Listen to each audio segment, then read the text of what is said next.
کتنی روشنیاں لے کے جاتے ہیں، یہ ہماری ہمت ہے، یہ ہماری کوشش ہے۔ اللہ نے تو لوٹ سے لگائی ہے، اس کی رحمتیں مسلسل ہمارے اوپر برس رہی ہیں، اور یہ صدقہ ہے آمنہ کے لال کا، ورنہ ہم اس قابل کہاں تھے۔ تو میں اللہ کی بارگاہ میں آپ سب کے لیے دعا گو ہوں، آپ میرے لیے دعا گو رہیں کہ اس شب نور کی برکتیں ہمیں نصیب ہوں۔ حضور نے ارشاد فرمایا، من قام لیلۃ القدر ایمانا و احتسابا غفر له ما تقدم من ذنبہ، جس نے لیلۃ القدر میں قیام کیا ایمان اور محاسبہ نفس کے ساتھ، اللہ اس کے پچھلے سارے گناہ معاف فرما دیتا ہوں۔ ام المومنین سیدہ عائشہ رضی اللہ تعالیٰ عنہ فرماتی ہیں کہ میں نے عرض کی، اے اللہ کے محبوب صلی اللہ علیہ وسلم، اگر میں لیلۃ القدر کو پالوں تو مجھے پھر کیا دعا مانگنا چاہیے؟ تو حضور نے ارشاد فرمایا، اگر تم لیلۃ القدر پالو تو یہ دعا مانگو، اللہم انک عفو تحب العفو فاعف عنی، اے اللہ تو معاف کرنے والا ہے، معاف کرنے کو پسند کرتا ہے، میرے معاملات سے درگزر فرما۔ تو اللہ تعالیٰ اس رات کی برکتوں سے ہمیں اپنی پناہ میں، امان میں، حفاظتوں کے حصار میں رکھے۔ سورہ القیامہ میرا آج کا مضمون ہے، جو 40 آیات پر مشتمل ہے۔ سورۃ القیامہ قیامت کے اثبات اور اس کے ہولناک منظر کی عکاسی پر مشتمل ہے۔ معاد کا یقین ہماری زندگی میں نظم پیدا کرتا ہے۔ اگر کسی قوم کو احتساب کا یقین نہ ہو تو اس کی زندگی بے ربط ہو جاتی ہے، لوٹ مار کا بازار گرم کر لیتا ہے کہ مجھے کون پوچھنے والا ہے۔ لیکن جس قوم میں احتسابی عمل مضبوط ہو، وہاں لوٹ مار کا بازار گرم نہیں ہو سکتا۔ تو دنیا کے اوپر نظم قائم رکھنے کے لیے احتسابی عمل بہت ضروری ہے۔ دنیا بھر کے دانشور یہ بات کہتے آئے ہیں۔ اگر جرائم ختم کرنے ہیں تو انصاف فراہم کرنا پڑے گا۔ اگر عدالتیں قابل فروخت مال بن جائے، تھانے بکنے لگ جائیں، تو پھر معاشرے جرائم سے پاک نہیں رہ سکتے۔ تو عدالتی نظام اگر بے لاگ ہوگا اور انصاف لوگوں کی دہلیز تک پہنچے گا تو معاشرے ستھرے اور پاکیزہ ہوں گے، اور ایک خوبصورت معاشرتی نظم قائم ہوگا۔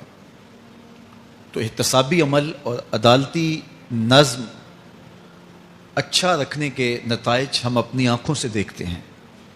تو کیا آخرت کا احتساب ہونا ضروری نہیں، جہاں افراد کا اور قوموں کا فرد عمل پیش ہو اور پھر جزا و سزا ان کو دی جائے؟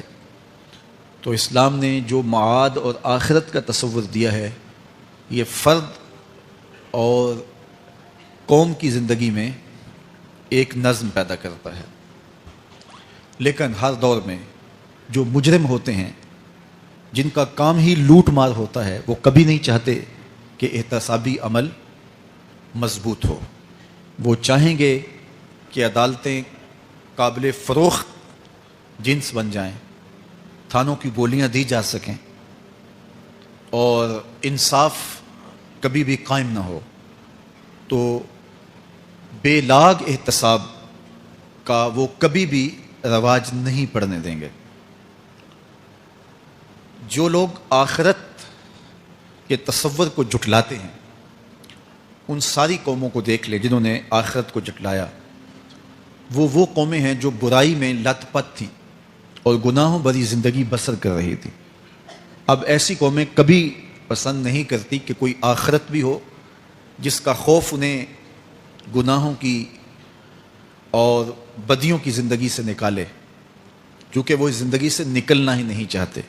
تو آخرت کا وہ ڈٹ کے انکار کرتے۔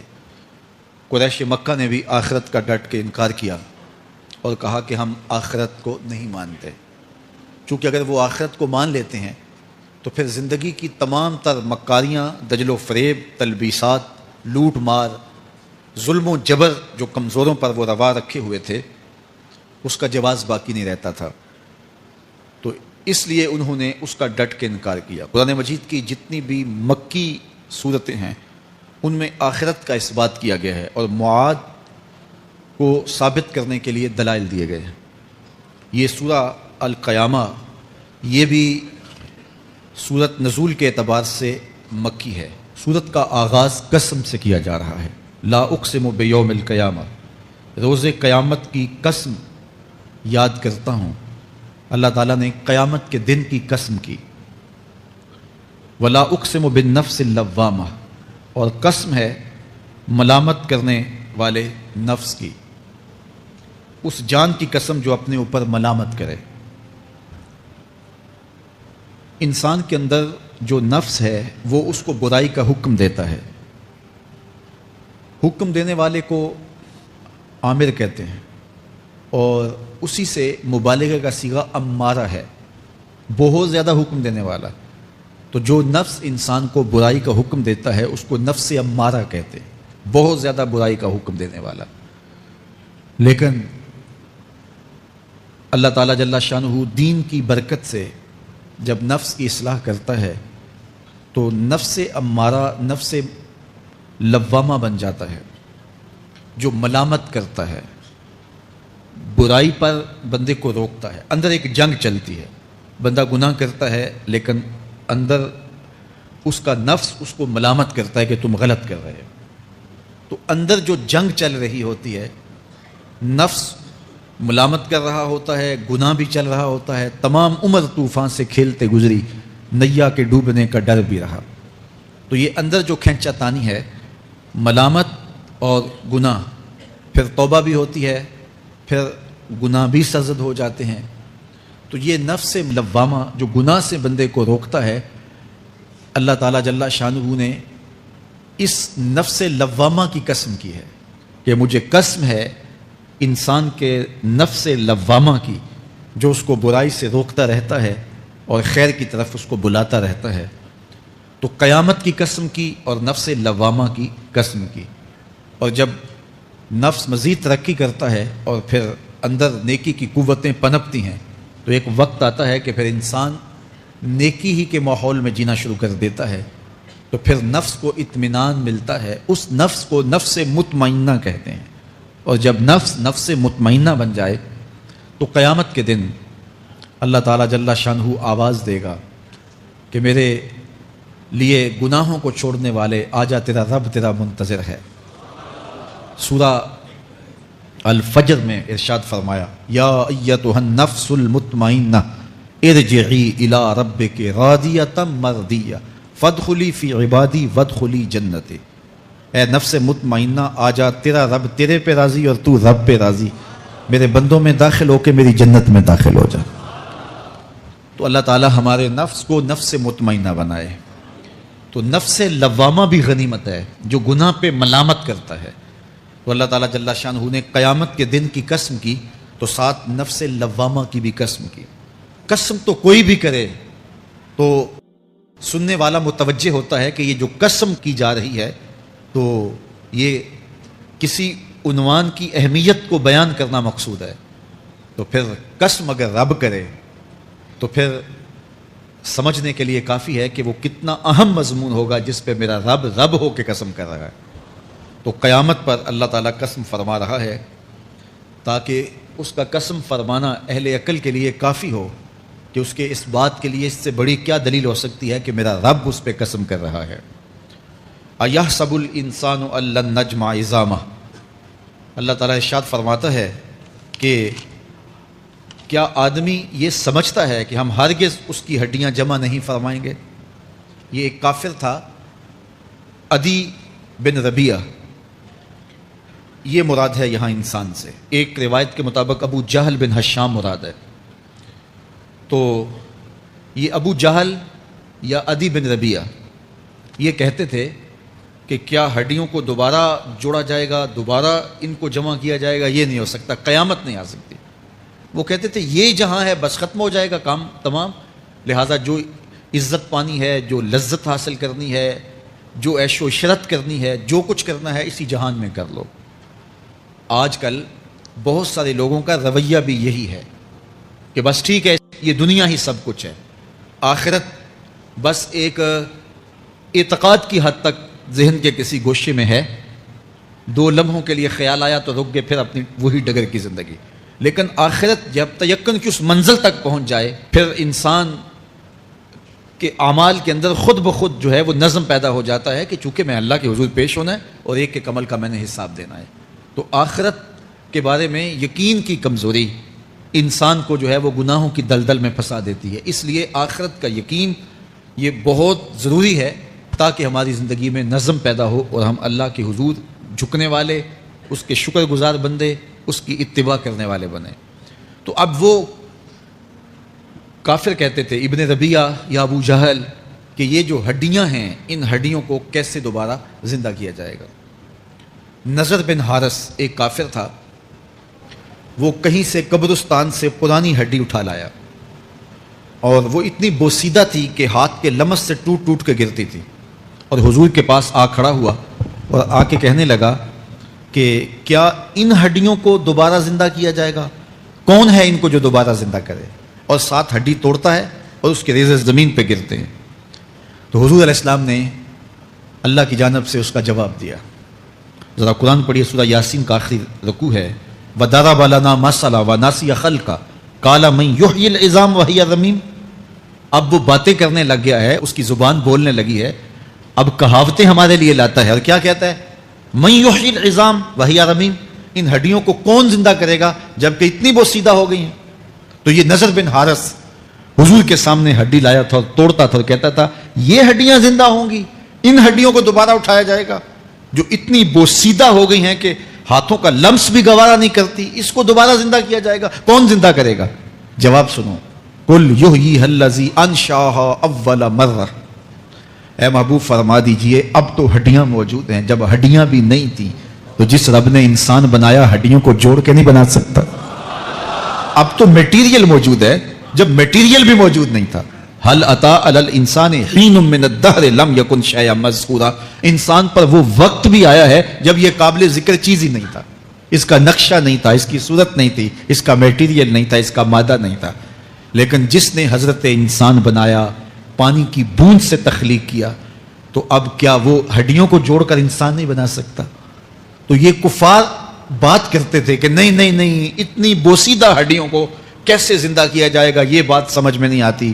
پھر ان کے ذرے بکھر گئے، بعض انسانوں کو جانور چیڑ پھاڑ کے کھا گئے، کچھ وہ کھا گئے، کچھ ہڈیاں پڑی رہ گئیں، کچھ ان کی ہڈیاں راکھ بن کے اڑ گئیں۔ تو کیسے ہو سکتا ہے کہ ان کو دوبارہ زندہ کیا جائے، ان کے اجزاء جوڑے جائیں؟ اب یہ عدی بن ربیعہ نے بھی یہی کہا۔ اللہ ارشاد فرماتا یحسب الانسان ان لن نجمع عظامہ، یہ آدمی گمان کرتا ہے، کہتا ہے کیا ہڈیوں کو دوبارہ زندہ کیا جائے گا؟ اللہ فرماتا ہے کیوں نہیں، ہم اس بات پہ قادر ہیں کہ اس کے انگلیوں کے پور پور کو دوبارہ کھڑا کر دیں، اور اس کے اجزاء جو بکھرے ہوئے ہیں ان کو ہم اکٹھا کر کے دوبارہ ان کو جوڑ دیں، ہمارے لیے کوئی مشکل نہیں ہے۔ لیکن یہ اس کا خیال ہے کہ ہڈیوں کو کیسے جوڑا جائے گا، لیکن سورہ یاسین میں جو دلیل دی اس پہ کس قدر جو ہے وہ اشش کرنے کو جی چاہتا ہے۔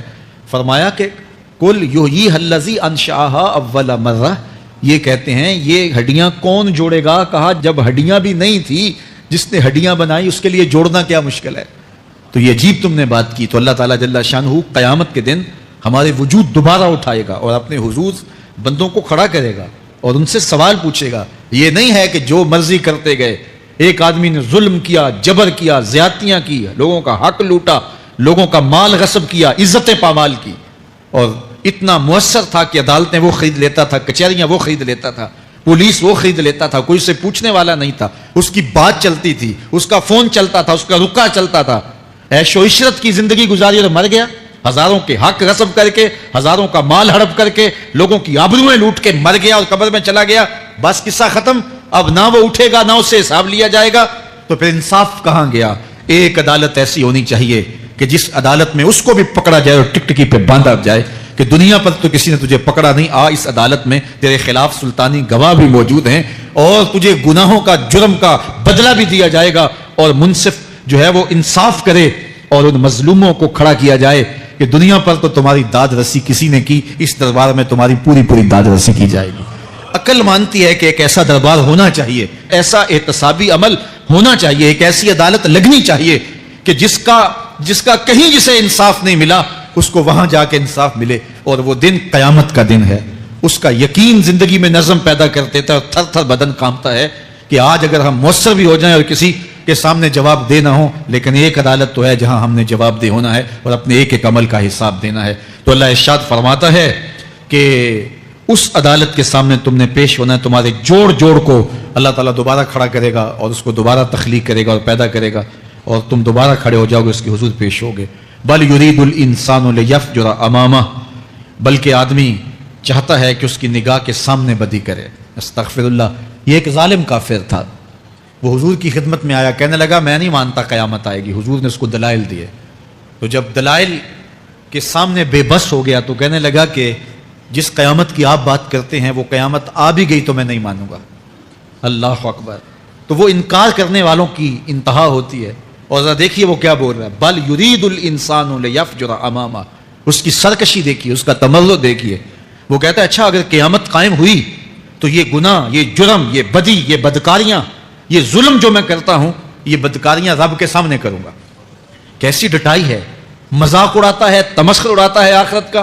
کہتا ہے جو بدیوں کا کاروبار میں نے گرم کیا ہے، جو بدکاریاں میری زندگی کا معمول ہیں، جو دادے عیش دیتا ہوں، جو عزتوں کو پامال کرتا ہوں، جو غریبوں کے پنجے توڑتا ہوں، جو لوگوں کا حق غصب کرتا ہوں، جو برائیاں کرتا ہوں، اگر قیامت قائم بھی ہو گئی تو میں یہ سارے جرم رب کے سامنے کروں گا، پھر وہ مجھے پکڑ کے دکھائے۔ اللہ اکبر۔ یسأل ایان یوم القیامہ۔ پھر پوچھتا ہے اچھا قیامت کب آئے گی؟ یہ تمسخر کے طور پہ پوچھتا ہے، لاؤ نا قیامت، کب آئے گی قیامت؟ میں جرم رب کے سامنے کرنا چاہتا ہوں۔ اللہ اکبر۔ اب جواب سنیے۔ اب لفظوں کا ترجمہ اس زور سے کیا ہی نہیں جا سکتا جس زور کے لفظ ہیں۔ وہ کہتا ہے قیامت کب آئے گی؟ میں تو یہ جرم رب کے سامنے کرنا چاہتا ہوں، کوئی قیامت نہیں ہے، مذاق اڑاتا ہے۔ قیامت کب آئے گی؟ آواز آئی فَإِذَا بَرِقَ الْبَصَرُ وَخَسَفَ الْقَمَرُ وَجُمِعَ الشَّمْسُ وَالْقَمَرُ۔ جب قیامت آئے گی تو آنکھیں چندھیا جائیں گے، چاند بے نور ہو جائے گا، سورج اور چاند اکٹھے ہو جائیں گے۔ یقول الانسان یومئذ این المفر۔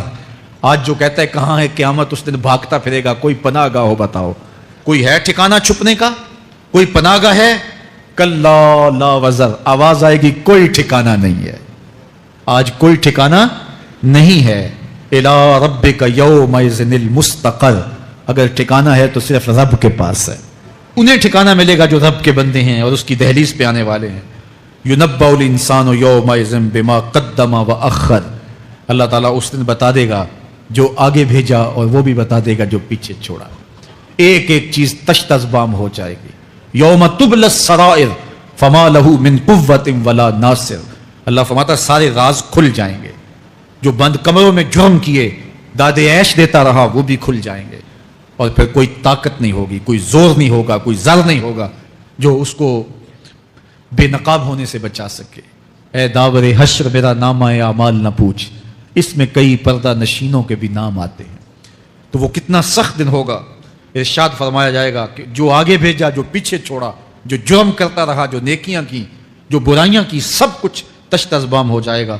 بل الانسان علی نفسہ بصیرہ۔ بلکہ آدمی خود اپنے حال پر اچھی طرح خود آگاہ ہے۔ ہم اسے نامہ اعمال کے دفتر دیں گے جہاں سب کچھ لکھا ہوگا۔ قرآن بتاتا ہے جب نامہ اعمال سامنے آئے گا تو وہ بے ساختہ پکار اٹھے گا، ما لہذا الکتاب لا یغادر صغیرۃ ولا کبیرۃ الا احصاها۔ ہائے اس کتاب کو کیا ہوا، اس نے چھوٹی بڑی کوئی بات نہیں چھوڑی، سب کچھ لکھ دیا۔ نامہ اعمال سامنے ہوگے، زمین بولے گی، ہاتھ پاؤں بولیں گے، فرشتے بولیں گے، کرامن کاتبین بتائیں گے یہ کیا کیا جرم کرتا رہا، کیا کیا گناہ کرتا رہا۔ تو اس دن ہر شے سامنے آ جائے گی۔ تو یہ تو ثبوت ہوں گے ہی ہوں گے، لیکن اللہ فرماتا ہے ثبوت تو اپنی جگہ، لیکن بل الانسان علی نفسہ بصیرہ۔ کیا انسان کو خود نہیں پتا کہ وہ کہاں کھڑا ہے؟ اس کو اپنے جرائم کی فہرست خود یاد ہے، اس کے ضمیر پہ خود اس کا بوجھ موجود ہے۔ اسے یہ نامہ اعمال نہ بتاتے، فرشتے نہ بتاتے، پھر بھی اسے پتا تھا کہ میں کیا ہوں اور کہاں میں نے جرم کیا ہے۔ وَلَوْ أَلْقَى مَعَاذِيرَهُ۔ اللہ اکبر۔ اگر اس کے پاس جتنے بہانے ہوں سب لا ڈالے، جب بھی کوئی اس کا بہانہ نہیں سنا جائے گا۔ قیامت کا دن ہوگا، دنیا کے اوپر تو بہانوں سے انسان بچ نکلتا ہے۔ کوئی جھوٹ بول لیا، کوئی جھوٹا گواہ پیش کر دیا، کوئی مکر کر لیا، کوئی رشوت چل گئی، کوئی سفارش کام آ گئی، کوئی بہانہ تراش لیا، بات کو توڑ موڑ کے پیش کر لیا. لیکن قیامت کا جب دن ہوگا تو کوئی نہ جھوٹا گواہ چلے گا، نہ رب کی پولیس رشوت لیتی ہے، نہ وہاں انصاف کے خلاف کوئی کام ہوگا، اور نہ ہی کوئی بہانہ چل سکے گا. اللہ اکبر. دوسری بات مفسرین نے یہ بھی لکھی کہ بعض اوقات یہ ہوتا ہے کہ انسان اپنے گناہ پر، اپنے جرم پر کوئی بہانہ تلاش کر کے لوگوں کو مطمئن کر لیتا ہے. جو اس نے جرم کیا، کسی سے زیادتی کی، کسی کا حق غصب کیا، تو لوگوں نے ملامت کی تو وہ کوئی بہانہ تلاشتا ہے اور لوگوں کو مطمئن کر لیتا ہے. بعض اوقات لاجواب کر دیتا ہے، بعض اوقات مطمئن بھی کر لیتا ہے. وہ لوگوں کو تو مطمئن کر لیتا ہے لیکن وہ خود مطمئن نہیں ہو سکتا. جس نے جرم کیا ہوتا ہے، جرم اس کو اندر سے ڈستا رہتا ہے، اس کا ضمیر اس کو ٹھوکریں مارتا رہتا ہے، اندر کی بے چینی اسے تنگ کرتی رہتی ہے. اگرچہ وہ دلائل سے، مکر و فریب سے، باتوں کو توڑ موڑ کے عذر کر لیتا ہے، کوئی بہانہ بنا لیتا ہے، لیکن اس کے باوجود اس کے اندر کوئی چین، اندر کوئی اطمینان نہیں ہوتا. اللہ اکبر. تو مجرم بے چین رہتا ہے. آج ہماری بے چینیوں کا ایک سبب ہمارا مالک کی دہلیز سے منہ موڑنا اور بہت سارے دیدہ نادیدہ گناہوں کا ارتکاب کرنا ہے. جب ہم سے سستیاں ہو جاتی ہیں، کوتاہیاں ہو جاتی ہیں، تو وہ گناہ ہمارا پیچھا نہیں چھوڑتے اور ہمیں بے چین اور مضطرب رکھتے ہیں. تو بعض اوقات جو ہے وہ ہم کہتے ہیں کہ پتہ نہیں بے چینی کیا ہے. بے چینی گناہوں کی ہے. گناہ طبیعت میں بے چینی پیدا کر دیتا ہے، سکون نہیں آنے دیتا. اطمینان کی دولت چھن جاتی ہے جب کوئی شخص گناہ کرتا ہے. اور یہ لازمی نہیں ہے کہ وہ کسی کا حق غصب کرے، اس نے کسی کی عزت ہی پامال کی ہو، اس نے کسی کی آبرو پہ حملہ کیا ہو. اگر نماز چھوڑی ہے تو بے چینی یہ بھی کم نہیں ہے، یہ رب کی نافرمانی ہے. اگر اس کی نظر بھٹکی ہے تو یہ بھی کم بے چینی نہیں دیتی.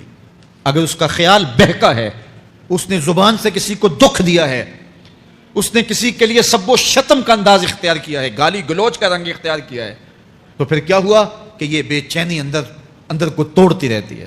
انسان چلتا پھرتا ہے لیکن اسے طمانیت نہیں ملتی، اسے سکون نہیں ملتا. سکون کب ملے گا؟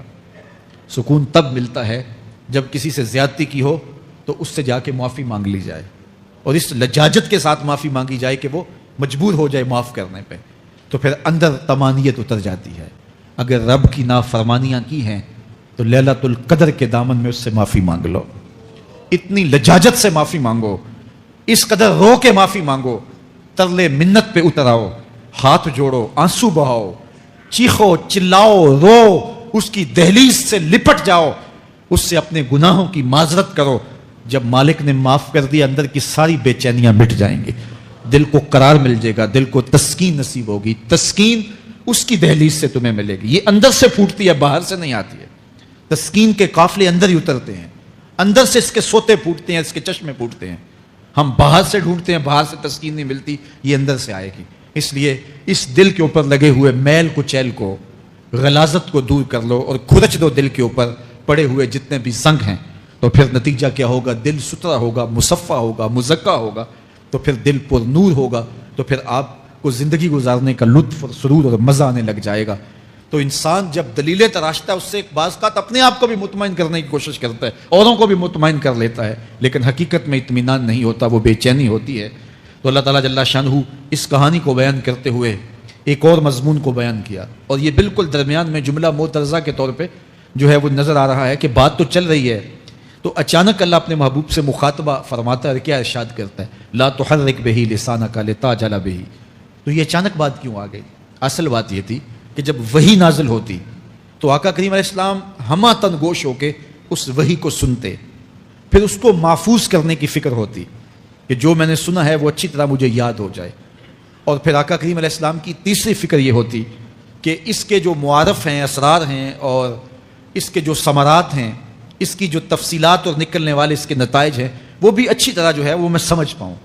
تو یہ تین مشقتیں بیک وقت حضور گوارا کر رہے ہوتے. اب قیامت کا ہولناک منظر جو پیش کیا گیا، اور پھر انسان جب اپنے رب کی نافرمانی کرتا ہے تو جو اس کا حال ہوتا ہے، تو یہ سارے مضامین کو اللہ کے محبوب سن رہے تھے. حضور کے قلب اطہر پر گرانی آئی، اور میرے رب کو کیسے گوارا تھا. جو حضور سن رہے تھے جلدی جلدی اس کو زبان پہ لانا چاہ رہے تھے تاکہ وہ اچھی طرح ازبر ہو جائے. لیکن اللہ نے محبوب کی اس مشقت کو دیکھا تو فرمایا لا تحرک بہی لسانک لتعجل بہی، محبوب آپ اپنی زبان کو جنبش نہ دیں، آپ جلدی کرتے ہیں تاکہ وہ جو میں نے سنا ہے وہ میری زبان پہ آ جائے۔ ان علینا جمعہ و قرآن، یہ ہمارے اوپر ہے، ہم آپ کے دل میں جمع بھی کریں گے، جو آپ کو سکھایا ہے وہ آپ کو یاد بھی رہے گا، وہ آپ بھول نہیں سکیں گے۔ فَإِذَا قَرَأْنَاهُ فَاتَّبِعْ قُرْآنَهُ، اور جب ہم پڑھ لیں تو پھر اس کے بعد آپ اس کو دہرائیں پڑھیں۔ ثُمَّ إِنَّ عَلَيْنَا بَيَانًا، پھر اس کی تفصیل بھی ہمارے ذمہ ہے، اس کا بیان بھی ہمارے ذمہ ہے۔ اس سے وہ لوگ جو حجیت حدیث کا انکار کرتے ہیں اور پھر وہ کہتے ہیں کہ نہیں بس قرآن مجید کی آیات ہی ہیں، اس کے علاوہ اور کچھ نہیں ہے، وہ من اللہ نہیں ہے، تو یہاں غور کرنا ہے۔ ثُمَّ إِنَّ عَلَيْنَا بَيَانًا فرمایا گیا، پھر ہمارے اوپر ہے اس کا بیان جو آپ کو ہم القاء کریں۔ اور آقا کریم نے فرمایا، سنن نسائی کی روایت ہے، انما اوتیت القرآن ومثلہ معہ، مجھے قرآن دیا گیا اور قرآن جتنے اور علوم بھی میرے سینے میں رکھے گئے۔ تو صرف قرآن ہی نہیں اتارا گیا حضور کے سینے میں، حضور کے سینے میں بہت کچھ نازل کیا۔ حضور کا سینہ گنجینہ ہے اسرار و معانی کا، اور اللہ تعالیٰ جل شانہ نے اپنے محبوب کو بہت کچھ عطا کیا۔ یہ بیان کرنے کے بعد فرمایا کلا بل تحبون العاجلہ وتذرون الآخرہ، اللہ اکبر، کوئی نہیں بلکہ یہ جو تم لوگ ہو اے کافرو، تم اس چیز کو پسند کرتے ہو جو بالکل نقد ہے، جو جلد ملنے والی ہے۔ دنیا کا سودا نقد ہے، دنیا کے نفع نقد ہیں، دنیا کی لذات نقد ہیں۔ شیطان کہتا ہے اب چوری کرو اب مال آئے گا، اب زنا کرو اب لذت ملے گی، اب ڈاکہ کرو اب امیر ہو جاؤ گے۔ تو دنیا کے سودے نقد ہیں اور آخرت کے وعدے ادھار ہیں۔ تو ارشاد فرمایا بل تحبون العاجلہ، تم دنیا کی جو عاجل چیزیں ہیں، جو بالکل نقد سودے ہیں، تم ان کے پیچھے پڑتے ہو، وتذرون الآخرہ، اور آخرت کو چھوڑتے ہو۔ دوسرے مقام پہ ارشاد فرمایا سورہ الاعلیٰ میں بل تؤثرون الحیات الدنیا والآخرۃ خیر وابقی، تم دنیا کی جیتی زندگی کو ترجیح دیتے ہو، حالانکہ آخرت بہتر بھی ہے اور دائمی بھی۔ میں آپ کی توجہ چاہوں گا، آخرت بہتر بھی ہے اور دائمی بھی، لیکن تمہاری ترجیح یہ دنیا ہے جس کی آخرت کے مقابلے میں کوئی حیثیت ہی نہیں ہے۔ حضور نے ارشاد فرمایا اگر کسی کو جنت میں ایک کوڑا رکھنے کی جگہ مل جائے، ایک ڈنڈا رکھنے کی جگہ مل جائے، دنیا و ما فیہا کی دولتوں سے وہ زیادہ قیمتی ہے۔ 7 براعظموں پہ پھیلی ہوئی کائنات، سمندروں کی تہوں میں قیمتی موتی، پہاڑوں کے دامن میں قیمتی معدنیات، مالیاتی اداروں کے پاس سرمائے، لوگوں کے پاس دولت کے انبار، یہ سارے اکٹھے کر لیے جائیں اور ان کی قیمت لگائی جائے، اور جنت میں ایک ڈنڈا رکھنے کی جگہ، ایک عصا رکھنے کی جگہ، ایک کوڑا رکھنے کی جگہ، وہ جگہ پھر بھی زیادہ قیمتی ہے۔ پراپرٹی ویلیو ہوتی ہے نا، وہ کہتے ہیں کہ دور دراز دیہات سے 10 ایکڑ فروخت کریں تو یہاں ہمارے بائی پاس پہ اگر لیں تو 1 کنال جگہ آئے گی، 10 ایکڑ فروخت کر کے یہاں 1 کنال ملے گی۔ اور اگر آپ مزید اس کو فروخت کر کے مزید جو ہے وہ کسی مہنگے علاقے میں چلے جائیں تو ہو سکتا ہے 2 مرلے اس 10 ایکڑ کے مقابلے میں آئیں۔ تو اس طرح مختلف جگہوں کی پراپرٹی ویلیو ہوتی ہے۔ اللہ کے محبوب جنت کی پراپرٹی ویلیو بتا رہے ہیں۔ 7 براعظموں پہ پھیلی ہوئی کائنات کو ایک پلڑے میں رکھیں، پوری دنیا کے اندر جو سرمائے ہیں، جو ماضی میں سرمائے لوگوں نے خرچ کر لیے، جو حال میں موجود ہیں، جو آنے والے ادوار میں لوگوں کے پاس آئیں گے، قارون کا خزانہ اور سرمائے سارے اکٹھے کر کے ایک پلڑے میں رکھ دیں، جنت میں ایک عصا رکھنے کی جگہ پھر بھی زیادہ قیمتی ہے۔ تو پھر دنیا کی آخرت کے مقابلے میں قیمت کیا ہوئی، دنیا کی جنت کے مقابلے میں ویلیو کیا ہوئی؟ اور جنت میں سب سے کم جگہ کس کو ملے گی؟ جو سب سے آخر میں جائے گا۔ ظاہر ہے سب سے کم جگہ اسی کے پاس ہوگی جو سب سے آخر میں جہنم کے دھکے کھا کھا کے، رگڑے سہ سہ کے پھر آخر میں جنت میں جائے گا، سب سے تھوڑی جگہ اس کے پاس ہوگی۔ حدیث پاک میں آتا ہے، بخاری میں آتا ہے، حضور نے ارشاد فرمایا کہ جب جہنم سے آخری جہنمی نکالا جائے گا تو اللہ تعالیٰ اسے پوچھے گا بتا تیری کوئی آرزو، تو وہ کہے گا مالک یہ آرزو ہے، یہ آرزو ہے، مختلف آرزوؤں بتائے گا۔ اللہ فرمائے گا لکا ما تمنیتا، جو تو نے آرزو کی جا جا تجھے میں نے عطا کر دی، اب جنت میں چلا جا۔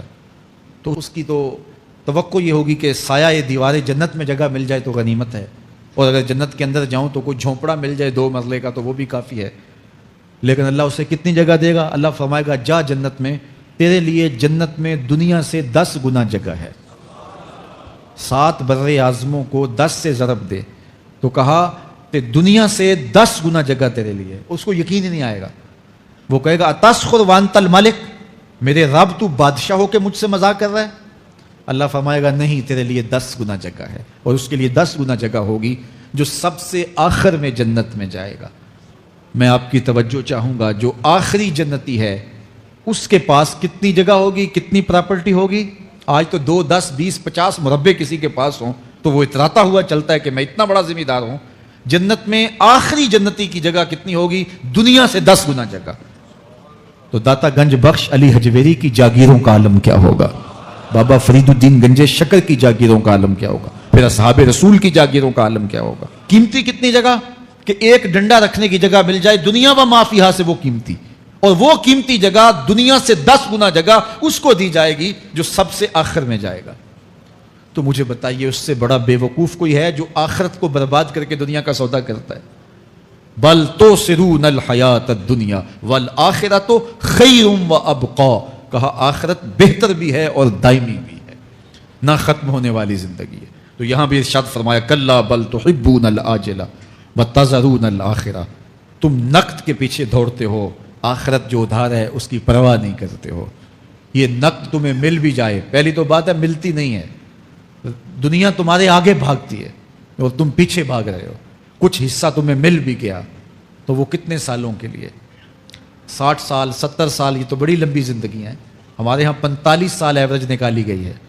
60 سال بھی کوئی جی لے، 70 سال بھی کوئی جی لے، کیا حیثیت ہے آخرت کے مقابلے میں؟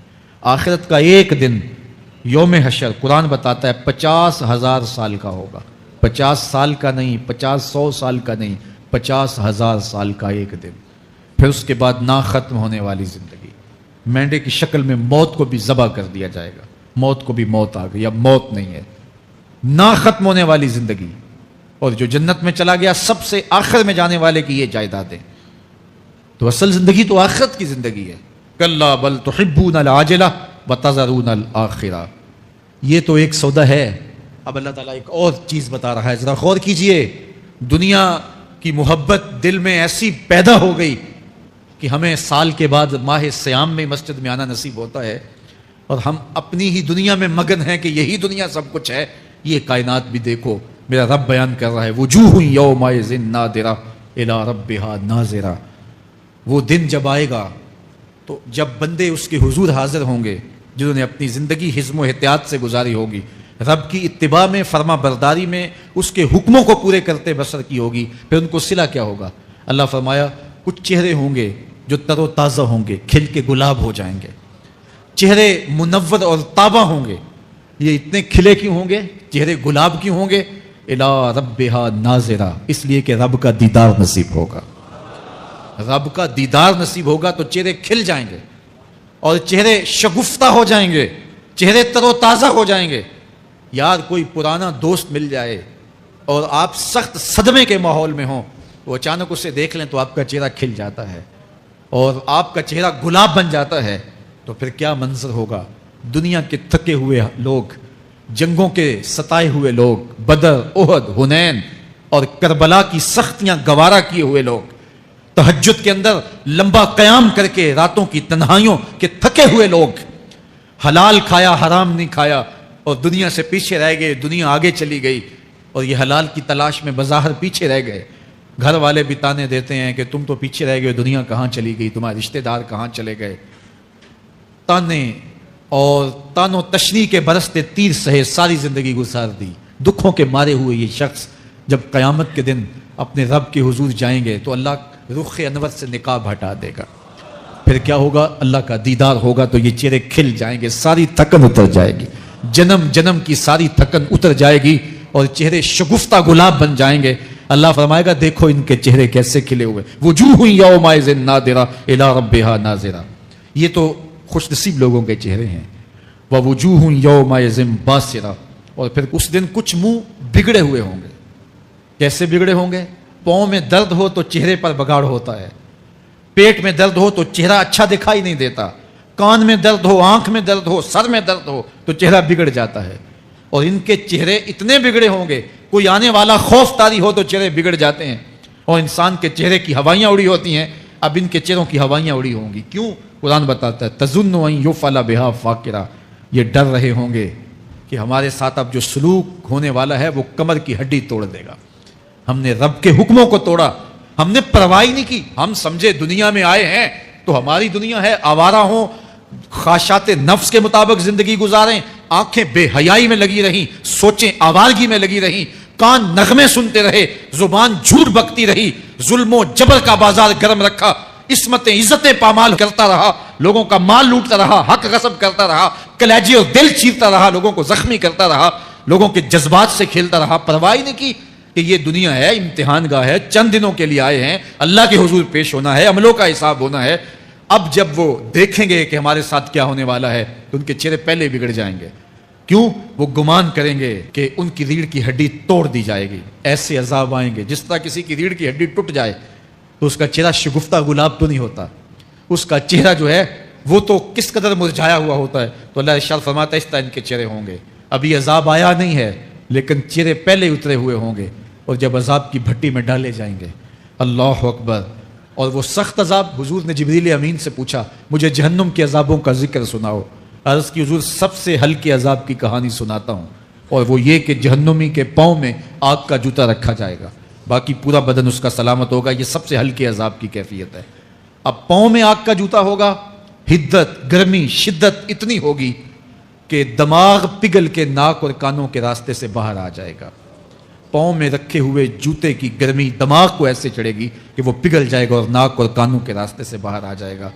تو اللہ کے عذاب کے خوف سے چہرے بگڑ جائیں گے، حالت سلامت نہیں رہے گی. یہ بات ذہن میں رکھیں کہ اللہ جس کو جہنم میں ڈالے گا اس کو اس صورت میں نہیں ڈالے گا. یہ محمدی صورت ہے، یہ شکل اس کی چھین لی جائے گی اور اس کی شکل بڑی کر دی جائے گی.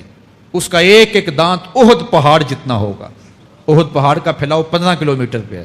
15 کلومیٹر کا ایک دانت اور 32 دانت کتنے ہوں گے تو منہ کتنا بڑا ہوگا. اس کو اتنا بڑا اس لیے کیا جائے گا تاکہ وہ عذاب کی تکلیف زیادہ سہے. 70 گز موٹی کھال ہوگی اور کھال جل جائے گی تو اللہ قرآن میں فرماتا ہے ہم نئی کھال دے دیں گے تاکہ عذاب کی تکلیف اس کو گوارا کرنی پڑے. پھر چیخے گا، چلائے گا، ہائے مجھے پانی دو، پانی دو، پیاس کی شدت ہے. 70 سال تک تو اس کی کوئی آواز ہی نہیں سنے گا.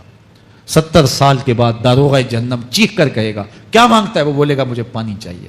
کہا جائے گا تو ابھی ملتا ہے پانی. پھر داروغہ جہنم اسے پانی دے گا. کوکا کولا کی بوتل دے گا یا پیپسی تھما دے گا یا منرل واٹر کی بوتل دے گا؟ نہیں، قرآن بتاتا ہے اسے مائے حمیم دیا جائے گا، کھولتا ہوا پانی. اور وہ اتنا گرم ہوگا جب پینے کے لیے چہرے کے قریب کرے گا اس سے اٹھتی ہوئی بھاپ کی وجہ سے چہرے کی کھال ادڑ کے اس کے اندر گر پڑے گی، لیکن اس کے باوجود اس کو پینا پڑے گا. اللہ فرماتا ہے یہ دنیا ہی سب کچھ نہیں ہے، سمجھ لیا یہی سب کچھ ہے، آخرت کو بھول گئے. صبح اٹھے کام پہ چلے گئے، شام آئے آوارگی میں چلے گئے، صدائیں آتی رہیں حی علی الصلاۃ حی علی الفلاح، کوئی پرواہ نہیں کی. نہ پیشانیوں نے سجدے کیے، نہ سوچوں میں پاکیزگی آئی. زندگی یوں گزار کے چلے گئے. ایسے نہیں، کہا ایک وہ ہوں گے جن کے چہرے شگفتہ گلاب ہوں گے، ایک وہ ہوں گے جن کے چہرے بگڑے ہوئے ہوں گے. اللہ اکبر. کلا اذا بلغت التراقی. یہ تو قیامت کا منظر ہے نا، قیامت سے قبل بھی ایک منظر ہے. اللہ اس منظر کو بھی بیان کر رہا ہے. کلا اذا بلغت التراقی. ہاں جب جان گلے کو پہنچ جائے گی. اے انسان تیرے اوپر وہ گھڑی بھی آنے والی ہے، وہ وقت بھی آنے والا ہے جب سانس اس ہنسلی میں اٹک جائے گا، جب سینے سے بھی سانس اوپر چلی گئی. اب ڈاکٹر بھی لا علاج قرار دے رہے ہیں کہ اب علاج نہیں رہا ہے، جان بس اب نکلنا چاہ رہی ہے. اور کہا جائے گا کوئی جھاڑ پھونک والا بلاؤ. اب ڈاکٹروں نے تو جواب دے دیا. اب سانس اٹک گئی گلے میں، چند لمحوں کی مہمان ہے. اب ڈاکٹروں نے کہا اب ہماری جانب سے لا علاج ہو گیا، اب لے جاؤ اس کو گھر یا وینٹیلیٹر پہ ڈال دیتے ہیں اس کو، بس اب ہماری جانب سے کوئی اس کا علاج نہیں ہے. اب گھر والے روتے ہیں، کہتے ہیں کوئی جھاڑ پھونک والا لاؤ، کوئی دم والا لاؤ، شاید وہ کوئی دم کرے تو اس کی جان میں جان آ جائے. ڈاکٹروں نے تو لا علاج قرار دے دیا. وَظَنَّ عَنَّهُ الْفِرَاقُ. اللہ فرماتا ہے یہ تو جھاڑ پھونک والے کو ڈھونڈ رہے ہیں، لیکن جس کی سانس یہاں اٹکی ہے وہ سمجھ گیا ہے اب موت آ گئی ہے. اس کو یقین ہو گیا ہے کہ اب موت کے لمحے آ گئے ہیں، اب میں بچ نہیں پاؤں گا. اب آنکھیں تاڑے لگی ہوئی ہیں. وَالْتَفَّتِ السَّاقُ بِالسَّاقِ. پنڈلی پہ پنڈلی چڑھ رہی ہے. جب موت آ جاتی ہے تو پھر پنڈلی سے پنڈلی لپٹ جاتی ہے، اس کو پھر جدا کرتے ہیں اور جدا کر کے دونوں انگوٹھے باندھ دیتے ہیں تاکہ پنڈلی کے اوپر پنڈلی نہ چڑھے۔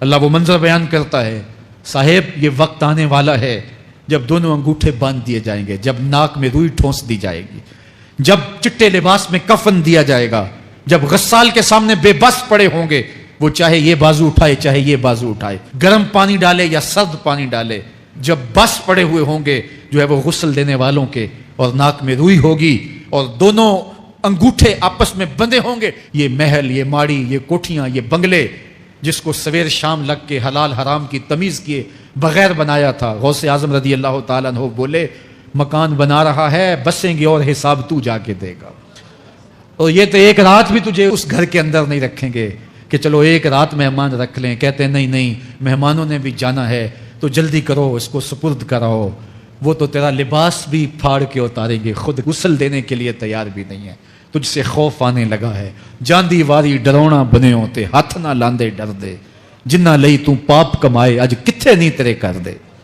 آج تو وہ تیرے ساتھ تجھے غسل دینے کے لیے آمادہ نہیں ہے۔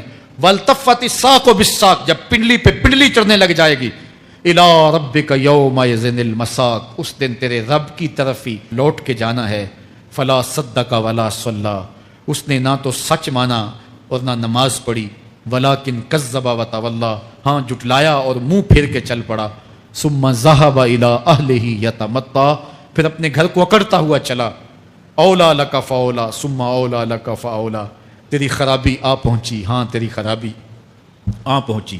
ایحسب الانسان ان یترک سدی، انسان دنیا میں یہ گمان کرتا ہے اس کو سدا چھوڑ دیا جائے گا۔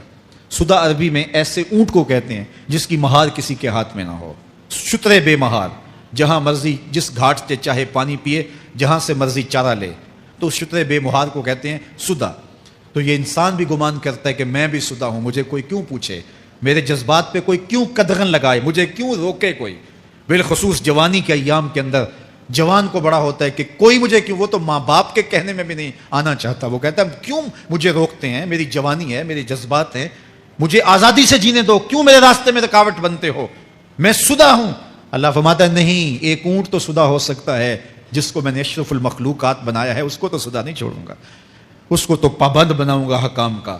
اب وہ کہتا ہے کہ نہیں یہ کیسے دوبارہ اٹھائے جائیں گے، اب دوبارہ وہی بات پھر آ گئی، الم یکن نطفۃ من منی یمنی، اللہ فرماتا ہے ایک بوند تھی نا، پانی کا ایک قطرہ تھا جو رحم مادر میں رکھا گیا، ثم کان علقہ، پھر وہ پانی کا قطرہ لوتھڑا بنا، فخلق فسوی، پھر اللہ نے اسے پیدا فرمایا اور پھر ٹھیک ہموار کیا، فجعل منہ الزوجین الذکر والانثی، پھر اس سے وہ جوڑ بنائے، کوئی مرد بنایا کوئی عورت بنائی۔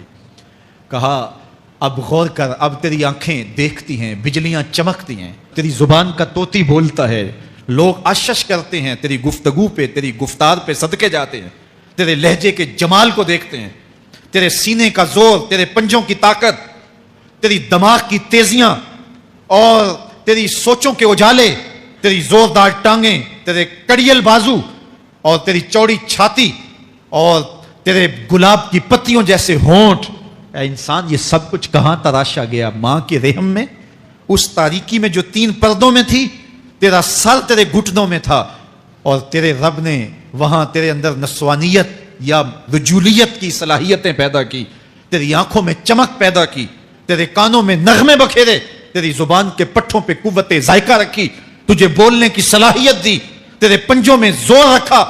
آج تو مفتی شہر ہے، آج تو علامت الدہر ہے، آج تو قاضی القضات ہے، آج تو منسٹر ہے، آج تو وزیر اعظم ہے، آج تو پہلوان ہے، آج تو شہزادہ ہے، آج تو بادشاہ ہے، آج تو زوراور ہے، آج تیری طاقت کے کیا کہنے، آج شیروں کو تو نچا لیتا ہے، ہاتھیوں کو تو بٹھا لیتا ہے، آج تو بڑا زوراور گھڑ سوار ہے، آج تیری طاقت کے کیا کہنے، تو کشتی کرتا ہے، زمانہ دیکھنے آتا ہے، آج تیری طاقت کے شہرے ہیں، تیری عظمت کے تنتنے ہیں، لیکن انسان تو ایک ناپاک قطرہ تھا اور رحم مادر میں تھا، تیرے اندر یہ رنگ کس نے بھرے، تیرے کانوں میں نغمے کس نے رکھے، تجھے دماغ کی قوتیں کس نے دی، زبان کو بولنا کس نے سکھایا، آنکھوں میں توانائیاں کس نے رکھی، تیری زبان کا طوطی بولتا ہے، یہ سلیقے کس نے دیے؟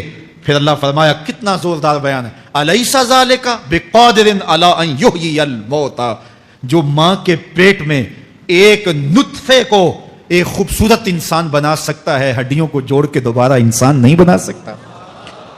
کیا وہ دوبارہ تجھے کھڑا نہیں کر سکتا اپنے سامنے پیش ہونے کے لیے، جس کے حکموں کو تو نے توڑا ہے، جس کے فرامین کا تو نے مذاق اڑایا ہے؟ کیا وہ اتنا ہی بے بس ہے کہ اپنے حضور تجھے جو ہے وہ کھڑا ہی نہیں کر سکتا ہے؟ جس رب نے تجھے ماں کے شکم میں شکل دی، حضرت شیخ فرید الدین عطار بولتے ہیں سانے کستی سلاتی می شود، ایسا کاریگر ہے مٹی سے بادشاہ بنا ڈالتا ہے۔ اس نے مٹی سے دارا و سکندر بنائے، اس نے مٹی سے جو ہے وہ رستم و سہراب بنائے، اس نے مٹی سے کیا کیا بنا دیا جو مٹی سے بادشاہ بنا سکتا ہے، جو نطفہ رحم مادر سے جو ہے وہ شکل اور صورت اور رنگ اور جمال بنا دیتا ہے۔ تیری صورت نکھرتی ہے، تیرے ہونٹ گلابی ہیں اور تیری نرگسی آنکھیں ہیں، تیرے ریشمی بال ہیں اور تیری خوبصورت رنگت ہے، تو چال چلتا ہے تو لگتا ہے قیامت چل رہی ہے، تیرا قد رانا جو ہے وہ صنوبر کو شرماتا ہے، تیری گفتار کے تنتنے ہیں۔ جس نے اتنی خوبصورت شکل ماں کے رحم میں بنائی، کیا وہ ہڈیوں کو جوڑ کے دوبارہ انسان نہیں بنا سکتا؟ وہ دوبارہ انسان بنائے گا اور پھر تجھے اپنے حضور کھڑا کرے گا۔ اور ایک حدیث میں آتا ہے اللہ بندے کو اپنے حضور کھڑا کرنے کے بعد اپنے سامنے سے ہٹنے نہیں دے گا جب تک 5 سوال نہیں پوچھ لے گا۔ ان عمر ہی فیما افنا ہو، اس کی عمر کے بارے میں پوچھے گا کہاں ضائع کی؟ میں نے تجھے زندگی دی 60 سال 70 سال 40 سال 50 سال، اس زندگی کو کہاں گزار کے آیا ہے؟ ان شباب ہی فیما ابلا ہو، اس کی جوانی کے بارے میں پوچھا جائے گا جوانی کہاں گزار کے آیا ہے؟ مجنوں تو نہیں بنا رہا، خواہشات کا اسیر تو نہیں ہو گیا، دیوانوں کی طرح زندگی تو نہیں گزار کے آ گیا، تیری جوانی کسی چوک میں تو نہیں گزری، تیری جوانی آوارگی میں تو نہیں گزری، ساری رات سوشل میڈیا کے اوپر گندگی اور غلاظتیں تو نہیں دیکھتا رہا، تیری زندگی گزری کہاں ہے؟ تیری جوانی گزری کہاں ہے؟ اگر کوئی جواب نہ ہوا تو پھر کیا جواب دے گا؟ اور وہ کتنا خوش نصیب ہوگا جو کہے گا مالک میری جوانی سجدوں میں گزری، میری جوانی قیام میں گزری، میری جوانی رکوع میں گزری۔ میرے حضور فرماتے ہیں سبعۃ یظلھم اللہ فی ظلہ یوم لا ظل الا ظلہ، 7 اشخاص ایسے ہیں قیامت کے دن جب کوئی سایہ نہیں ہوگا، اللہ ان 7 کو اپنے عرش کا سایہ دے گا۔ ان میں سے دوسرا شخص میرے حضور نے بیان فرمایا وشاب نشأ فی عبادت اللہ، وہ جوان جس کی جوانی اللہ کی عبادت میں گزری۔ جوانوں اپنی زندگی کو مالک کی دہلیز پہ لے آؤ، جوانی وہی ہے جو مالک کی چوکھٹ پہ گزرے۔ اپنے دل کا تعلق جوڑو، عشق کرنا ہے تو پھر آمنہ کے لال سے کرو، محبت کا رشتہ ان سے جوڑو، تعلق کا ربط ان سے قائم کرو، جوانی کو دین کی راہ پہ ڈالو۔ اللہ اکبر، سنو میرے حضور کا فرمان، آنا حبیب اللہ، میں اللہ کا حبیب ہوں۔ پھر فرمایا الشاب التائب حبیب اللہ، جو جوان جوانی میں توبہ کرے وہ بھی اللہ کا حبیب ہے۔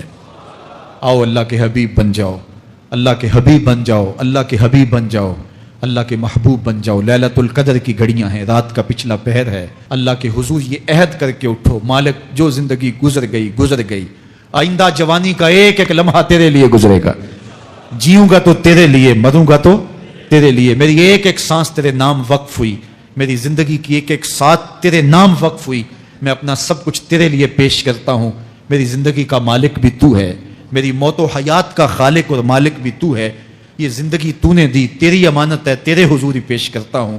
اور لیلۃ القدر کی گھڑیوں میں اس عزم کے ساتھ گھروں کو لوٹو کہ اللہ میری زندگی کا ایک ایک لمحہ تیرے نام ہوا، آنے والے موسم تیرے نام ہوئے، میری جوانی تیرے نام ہوئی، میرے آنسو تیرے نام ہوئے، میری پیشانی تیرے نام ہوئی، میرے دل کی دھڑکن تیرے نام ہوئی، میری صلاحیتیں تیرے نام ہوئی، میری زبان بولے گی تو تیری تسبیح بولے گی، تیرے ذکر کے ترانے پڑے گی، میرے کان سنیں گے تو قرآن کے نغمے سنیں گے، میری آنکھیں دیکھیں گی تو مالک تیری قدرت کی نشانیاں دیکھیں گی، تیرے رسول کا روضہ دیکھیں گی، تیرا کعبہ دیکھیں گی۔